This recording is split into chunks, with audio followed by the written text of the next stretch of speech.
Welcome back. America అల్లుడని మురిసిపోయారు. బిడ్డను అపురూపంగా చూసుకుంటారని సంతోషించారు.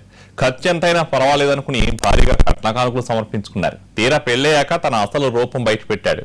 వీసా గడువు ముగిసిందంటూ భార్య బిడ్డల్ని వదిలేసి జల్సాలు చేస్తున్నాడు. అత్తమామలు కూడా పుత్రరత్నానికి వత్తాసు పలకడంతో ఏం చేయాలో దిక్కుతోచని స్థితిలో ఉండిపోయింది ఇల్లాలు. చివరి యత్నంగా మెట్టింటి ముందు మౌన పోరాటం చేస్తోంది. నెల్లూరు జిల్లా వెంకటాచలం మండలం చవటపాలెంకు చెందిన వద్దినేని వెంకటేశ్వర్లు గూడూరుకు చెందిన భవానీతో 2007లో పెళ్లైంది. అమెరికాలో ఉద్యోగం చేస్తున్నాడన్న మోజులో అత్తమామలు భారీగా కట్న కానుకలు సమర్పించుకున్నారు. లక్షల్లో స్థిర చరాస్తులు కట్టబెట్టారు. అన్యోన్యంగా ఉంటున్న ఈ దంపతుల మధ్య గత కొంతకాలం తర్వాత మనస్పర్ధలు తలెత్తాయి. అవి కాస్త కుటుంబ కలహాలుగా మారాయి.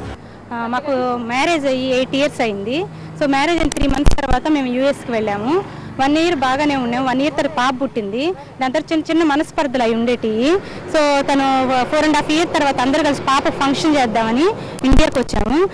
దాని తర్వాత పాప ఫంక్షన్ అంతా అయిన తర్వాత ఇండియాలోని మమ్మల్ని వదిలేసి మళ్ళీ వస్తానని చెప్పి తను యూఎస్కి వెళ్ళిపోయాడు. పెళ్లైన తర్వాత భర్తతో కలిసి అమెరికాలో ఉన్న భవానీ కుటుంబంలో ఎలాంటి పరిస్థితులు మామూలేనని భావించింది. కానీ రోజు రోజుకు వీరిద్దరి మధ్య మనస్పర్ధలు పెరిగాయి. దీంతో వీసా గడువు తీరిందంటూ ఏడాది క్రితం భార్య బిడ్డలను పుట్టింట్లో వదిలి వెళ్లాడు వెంకటేశ్వర్లు. నెలలు గడుస్తున్నా వారిని పట్టించుకోలేదు. బాధితురాలు తన సమస్యను అత్తమామల దృష్టికి తీసుకువెళ్లినా వారు కొడుకు పక్షాన నిలబడ్డారు. తన భర్త ఆచూకీ తెలపాలని గట్టిగా నిలదీయడంతో కోడలిపైనే నిందలు మోపారు. నెల్లూరులో ఉండే మా అత్తగారింటికి వస్తే వాళ్ళు మా మీద బాగా సరిగ్గా రెస్పాన్స్ ఇవ్వకుండా మమ్మల్ని ఇంట్లో నుంచి బయటికి వెళ్ళిపోమని చెప్పి లాక్ చేసేశారు. ఇంట్లో కూడా రానివ్వలేదు మమ్మల్ని.